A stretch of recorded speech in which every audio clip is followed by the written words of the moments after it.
Salutare tuturor! Astăzi, în sfârșit, a venit ziua aia mare când trebuie să plecăm în concediu. E vineri! E vineri, am scăpat de muncă. Acum vă luăm cu noi în lunga noastră călătorie da. Până în România Da. și pe urmă și în Bulgaria. O să vă arătăm costurile noastre. Chiar acum o să mergem să băgăm motorină, să facem plinul. Sincer, am un pic mai mult de jumătate de rezervor, dar o să vedem exact cât consumăm. Pentru noi a fost o zi foarte aglomerată până ne pregătim rulotă, că mai rămas câteva lucruri să le facem în ultima zi, Da. că întotdeauna.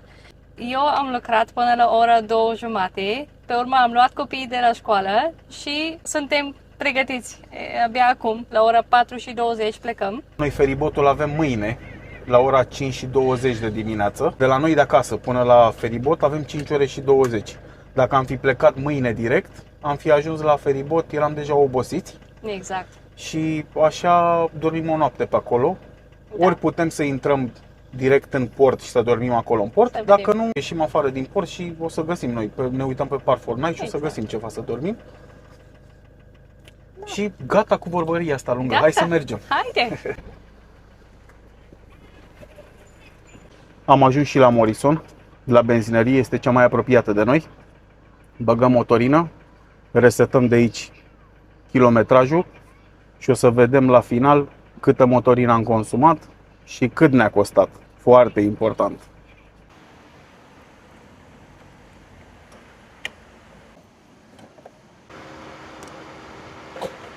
Doar atât că aveam peste jumătate de rezervor. Am băgat și motorina. Acum avem rezervorul plin. N-au intrat prea mult, cât au intrat? 27 de litri de motorină. Acum să resetăm aici bordul și să vedem acum și câți kilometri o să facem până în România și cât consumăm. O să păstrăm toate bonurile și o să vă arătăm la final când ajungem. Am decis să luăm o mică pauză de la drum. Mai avem o oră până ajungem, dar am decis să ne oprim și să ne mai mișcăm. Și să mâncăm ceva. Bobo e foame și copii. Am ajuns în parcare aici să mergem să mâncăm și noi un McDonald's. Oli, Sara, would you like McDonald's? Yeah. Yes. Are you hungry? Yeah. That's nice. Starving. Let's go to see what you like to eat from there. Very starving. This way What you here. like to eat from This Happy way Meal? here. And you, Sari? Yeah. Oli?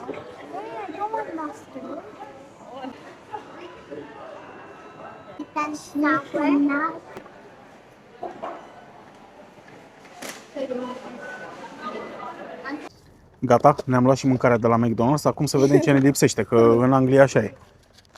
Îți iei mâncare de la Mac, dar trebuie să mai duci de 2-3 ori să le zici că uita să-ți dea nu știu ce. Chicken eggs. Așa arată Big Arch, așa se numește, cu bacon. Nuggets. Aici e meniul lui Sara, cheeseburger cu cartofi. Mâncarea lui Bixby, un Mac puișor. Oli are un cheeseburger, nuggets De data asta și nu o grămadă ne de lipsește sosuri. Da, de data asta nu ne lipsește nimic. nimic. Și hai să mâncăm. Că ne așteaptă un drum de Oho. 2 zile. Ne-am oprit să mai alimentăm o dată, mai avem 27 de mile până în port și mai avem cam jumătate de rezervor. Uitați acolo la motorină. Și mai avem 27 de mile.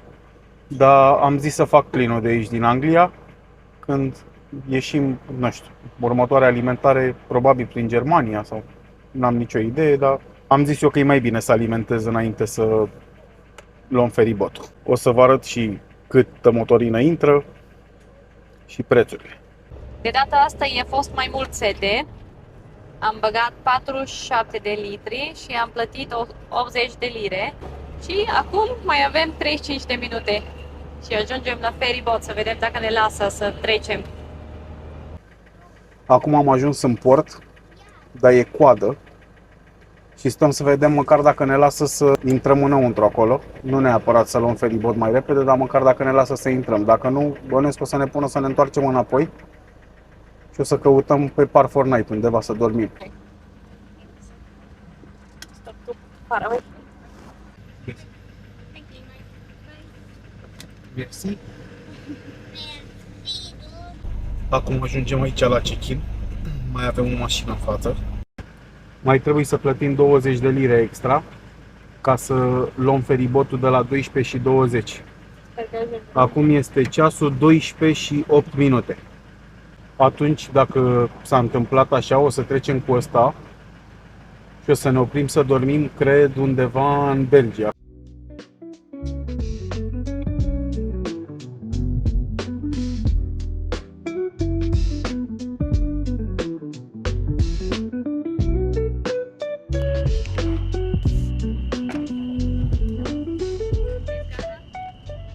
Am urcat aici pe feribot și haideți să vă arăt și vouă ce pe aici.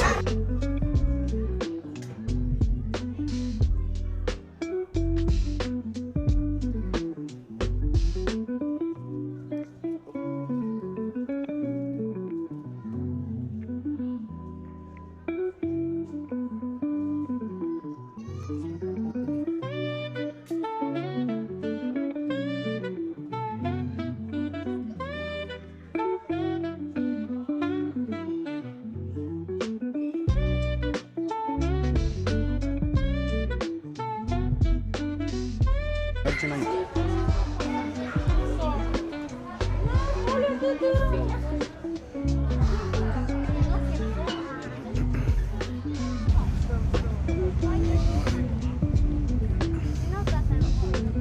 Uite, Oli! What happened, Oli?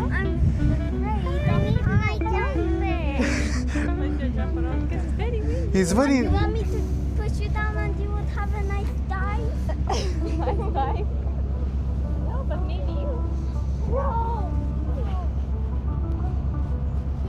A fost foarte aglomerat înăuntru și de-aia am decis să venim aici afară, să stăm și noi cu minții pe o băncuță. Am ajuns în Belgia și ne-am oprit. Da, ne-am oprit într-o parcare să dormim, am găsit pe Park Fortnite. Și este ora aproape 5, nu? Ia să vedem. Este ora... 5 fără 20. Da. Bine, de ora de schimbată. Da, În Anglia e 3, nu? 4, da, 4 fără 20. 4 fără 20, da. Oricum, suntem obosiți. Și să ne punem și noi să dormim un pic. Da, câteva ore și să Câteva plecăm. ore și după aia să plecăm, da. Copiii dorm deja. Au adormit. Au adormit în mers. Da. Și cam asta e. Și ne Hai. vedem mâine de dimineață. Ne vedem Cu de cafea. dimineață. Bună dimineața! Bună dimineața! Ne-am trezit la ora 10, acum e ora 11. 11. Ne-am luat un pic de timp să facem mic dejunul, cafeluță. Da. Am ajuns un pic obosiți aseară aici. Ne-am oprit, am vrut să dormim în altă parte, ne-am oprit într-un din ăsta de servicii după autostradă în Belgia, de era plin de tiruri, plin. N-am avut loc să stăm acolo. Am mers un pic mai departe, încă vreo jumătate de oră și am găsit altul, tot așa de servicii. Ne-am oprit aici, am dormit. A fost liniște, este autostrada nu departe de noi, dar nu s-a auzit gălăgie sau n-am auzit noi, am fost noi prea obosiți, habar n-am. Da. Dar să zic, Dar cum A ai fost dormit? Eu am dormit foarte bine. Mai bine decât... eu am adormit instant, adică am făcut patul, m-am schimbat, am adormit instant. Da. Nici nu eram prea obosit. Copiii dormeau deja, au adormit după drum. I-am luat și i-am mutat în pătuțul lor. Acum ne-am făcut o cafea. Și să vedem până unde ajungem. Și- Ne-am gândit să ne oprim la ora 8, 9, 10, așa, să nu mai conducem toată noaptea. Da, când Da. începe să se însereze, dacă e să ne oprim. Cred că probabil ajungem în Germania. Sigur ajungem în Germania. nu? Ajungem Da. în Germania, dar nu știm unde în Germania o să ajungem, dar vedem. Momentan avem internet, dar e limitat din cauza că l-am luat din Anglia și avem doar 12 giga și încercăm să-l salvăm cât mai putem. Când ajungem în România o să cumpărăm o cartelă, nu? Da, o O cartelă. cartelă prepay, am văzut Da. pe internet că este ceva de la Digi care este o extra opțiune, iei o cartelă cu extra opțiune de 4 euro sau ceva de genul și e cu internet nelimitat. Da. O să luăm o cartelă de acolo și o să avem internet fără probleme după aceea. Da. Acum, eu mi-am luat o extra opțiune de la abonamentul meu pe 2 săptămâni, dar tot așa îți dă, din cauza că nu mai e în Uniunea Europeană, te limitează la 12 GB. Silvia și-a luat și ea o extra opțiune tot așa de 12 GB. Da. Și mai avem internetul din autorulotă, avem o cartelă Smarty, se numește, și tot așa are fair usage-ul ăla când ești din Anglia,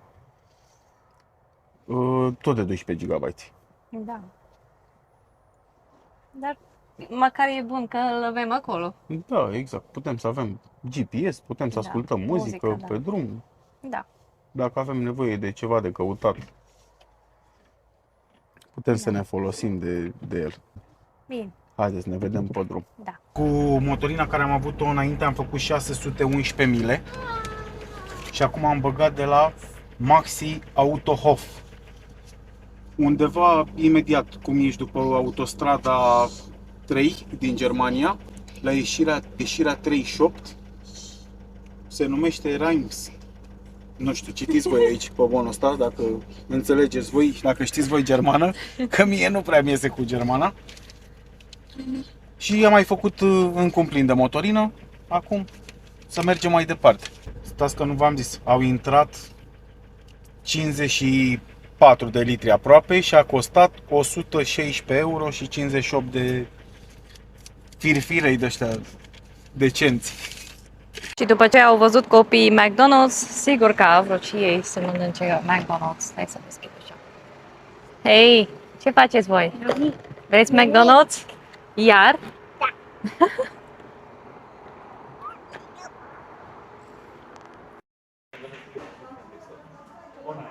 Don Maxi.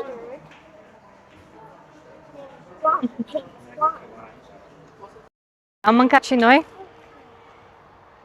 Nu v-am arătat. Nu de altă, dar nu am vrut să vă facem și vouă o poftă. Acum mergem spre autorulotă și continuăm aventura noastră în casă pe roți. Hai! Acum ne-am oprit și noi, doar ce am ajuns suntem la Passau. Am reușit să trecem de Germania. Dar haideți să vă arăt și vouă cam cum arată autorulota noastră după drumul ăsta. Ia vedeți aici. Uitați-vă ce e aici. Cam așa arată, să știți că așa e viața asta cu doi copii într-o autorulotă. Nu vă mint? Dar trebuie să arătăm și noi partea Da. urâtă. Da, acum ne apucăm, aranjăm și vă arătăm ce frumos e. Da. Acum ne-am parcat, am găsit cu greu un loc de parcare, e plin, absolut plin. Sunt parcați și pe iarbă și pe peste tot, dar am găsit, e o dubă în fața noastră, e un loc din ăla lung de parcare pentru tir. E o dubă în față și noi am intrat în spatele lor. Și vă lăsăm acum, ne apucăm să strângem dezordinea de aici. După care să facem paturile, să ne punem să dormim. Cum te simți după drumul ăsta? Cam obosită, dar mai puteam să mergem. Da. Dar e Germania asta, E foarte lung. mi se pare cea mai urâtă de traversat din toate țările astea prin care trecem. Numai lucrări, limitări de viteză, Peste tot. accidente. Da. Mi se pare ceva rău Germania asta. Dar Hai. am trecut, gata. Nu Da. mai ieșim. Mâine ieșim din Germania și intrăm în Austria. Mai avem Austria, Ungaria Și eu și în sfârșit România. Venim! am folosit aspiratorul ăsta, care ne ajută foarte mult. Are eco și o treaptă mai mare și chiar ne ajută mult. Să curățăm jos, așa.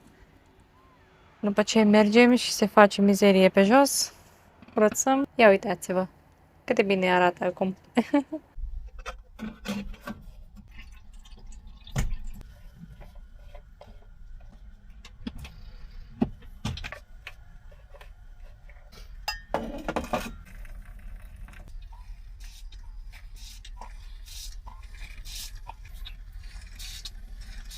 Bună dimineața! Bună dimineața, din Pasau ne-am trezit. Copiii încă dorm. Noi ne bem cafeaua. Mai așteptăm să mai doarmă copiii un pic, să-și mănânce micul dejun și după aceea să pornim spre România. Câte ore mai avem? Ne arată 14 ore, că mai avem până în București. Da. Ce am văzut pe internet, pe TikTok, pe YouTube, pe toate astea, Instagram, apare că ar fi aglomerație în Ungaria. Pe autostrada M1, dar o să vedem. Dar vă ținem la curent. Aici e super înorat, fulgeră tună. Da, am trecut prin multe sezoane. Am trecut prin soare și ploaie. Poate acum în Austria o să vedem și niște Zăpadă. Gata, am plecat din Passau. Acum ne îndreptăm spre Austria. O să trebuiască să băgăm motorină. O să bag motorină din Austria, din cauza că e mai ieftină.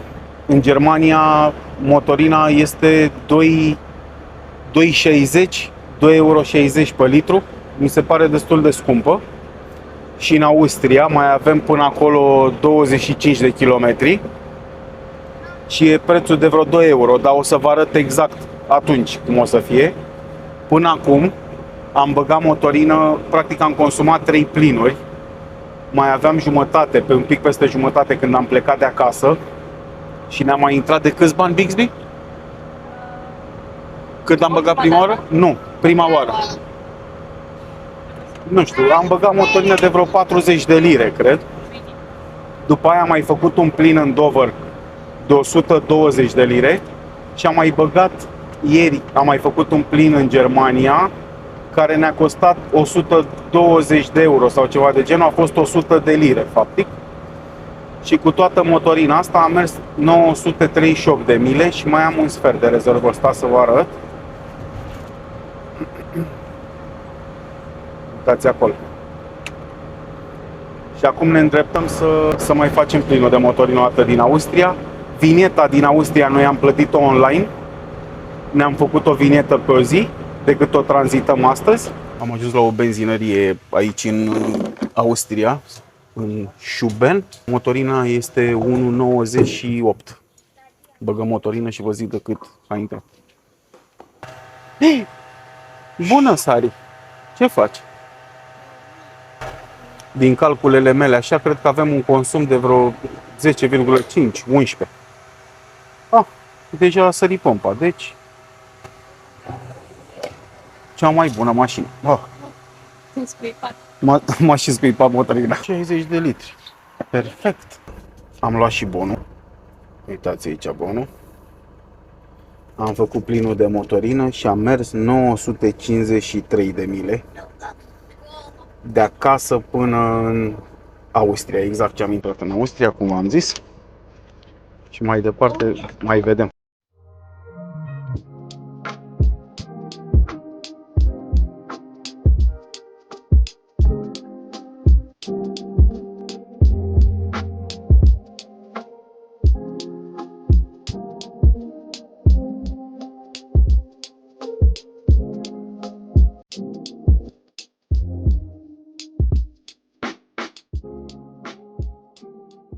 Ne-am oprit să mai băgăm niște motorină, suntem în Ungaria. Am găsit un mall un pic afară după autostradă, că oricum ne-a scos după autostradă, după M1 sau A1, nu știu cum se numește autostrada aia, ne-a scos că era aglomerat, ne-a băgat așa prin niște drumuri naționale și dacă tot ne-a băgat pe drumurile astea naționale, ne-am oprit să băgăm și niște motorină, că e mai ieftină din ce am văzut aici. Costă 614 forinți din aia, din ce am înțeles ar fi 1,70 euro sau ceva de genul. Cred că 1,70 euro. Dar o să vă spun după ce plătesc, să văd cât îmi ia din card. Cred că o să mă mut în Ungaria ca să fiu și eu milionar. Și e un vânt, e o furtună pe aici prin Ungaria. Pe autostradă sunt lucrări și e praf din ăla, e praf ridicat peste tot. Urât. Dar măcar n-am prins așa aglomerat cum am văzut pe internet, pe TikTok și pe asta. Să vă arăt ceva, să-mi ziceți dacă și voi aveți la vreo mașină rezervor așa. Uitați-vă ăsta cum arată. De fiecare dată când bag motorină, cât scot pompa din ea, tot timpul dă pe afară. Dacă și la voi e la fel, asta înseamnă Ford. Gata. Am băgat aici, am plătit 32.659 de forinți. Sta să vedem dacă ne arată și dacă am primit notificare, să vedem cât costă în euro. În lire, de fapt. Ah.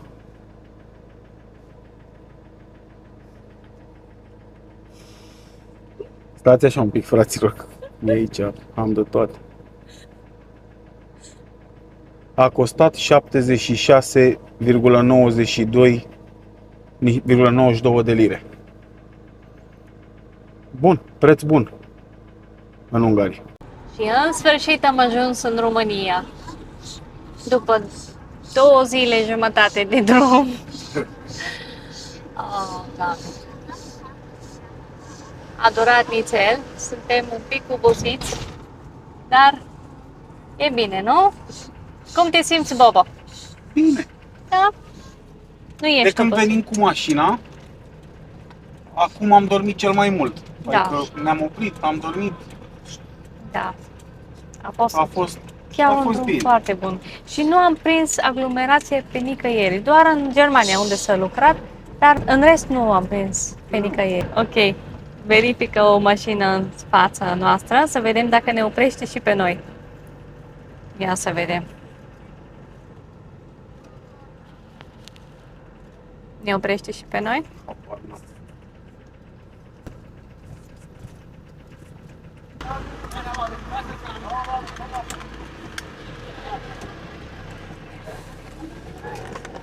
Am crezut că o să ne verifice pașapoartele, dar de fapt doar au vrut să Vreau să vadă cum arată autorola, nu? Da, exact. A văzut poza noastră pe autorulotă și a crezut că avem și câine, cred, ha? Da, Că da. a întrebat unde e Candy. Și nu v-am zis că de fapt Candy n-am luat-o cu noi de data asta. Da, n-am luat-o pe Candy cu noi. Am lăsat-o la fratele meu în Anglia. Mi se pare și că e un drum destul de lung pentru câine. Mi se pare că mai rău o chinuim. Și atunci am preferat să o lăsăm acolo. Și mai avem probleme și când vrem să mergem să mâncăm pe undeva la plaje, sunt multe plaje care nu ne lasă. O să vrem în București să vizităm Casa Poporului, o să vrem să vizităm Casa lui Ceaușescu. Iar am fi avut o problemă, n-aveam cum să o luăm cu noi, n-aveam unde să o lăsăm, este prea cald ca să rămână singură în caravană și așa. Și da, am considerat că e mai bine să o lăsăm acasă de data asta. Da. Oricum și ea se simte mult mai bine Da, acolo. da, exact. Are și ea o... Când ne întoarcem o să o găsim cu 2-3 kg în plus. Exact. Și acum vrem să mergem pe undeva să ne cumpărăm ceva de mâncare, că am intrat în România și s-a făcut ora 8 și jumătate. Noi nu am mâncat nimic, copiii au mâncat, dar noi nu am mâncat nimic și așa că vrem să găsim un magazin, dacă există vreunul care e deschis la ora asta, duminică, și să ne cumpărăm ceva să facem în autorulotă, să mâncăm. Ne-am oprit să mâncăm. Am luat de pe la magazin niște icre, am luat niște Kaiser din ăla și avem niște roșii din astea din Anglia. Sunt plimbate, sunt mai bune astea plimbate. Am cumpărat și niște brânză. Să ne oprim să mâncăm un pic. După care am să încerc să mai conduc un pic, că este foarte aglomerat și am dat pe Google și mi-arată că până în București mâine de dimineață fac foarte mult. Și am să încerc să mai merg astăzi cât mai pot. Dar o să vă spun exact unde o să ajungem. Am pus și masa. Cam asta avem aici de mâncare. Mâncăm și după aceea ne mai auzim după drum. Și gata, facem ultimul plin de noaptea asta. Sperăm. Să sperăm, da.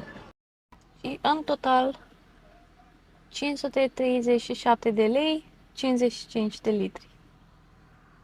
Andai, Bună dimineața! Doar ce ne-am trezit. Azi noapte n-am mai deschis camera, eram prea obosiți. Ne-am pus direct ne-am culcat.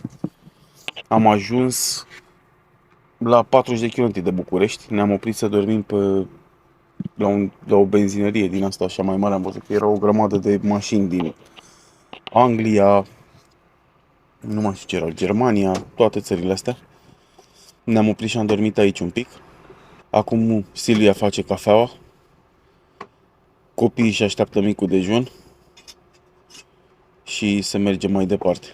Nu mai avem mult, nu știu, o oră jumătate.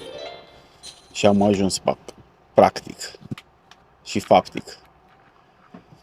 Aici e Oli. Acolo e Bixby.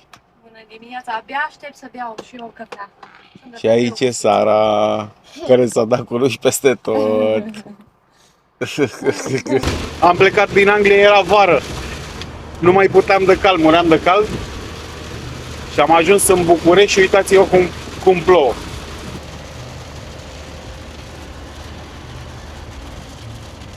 Gata, am ajuns în București. Acum o să stăm pe aici vreo 2-3 zile să vizităm Bucureștiul cu copiii.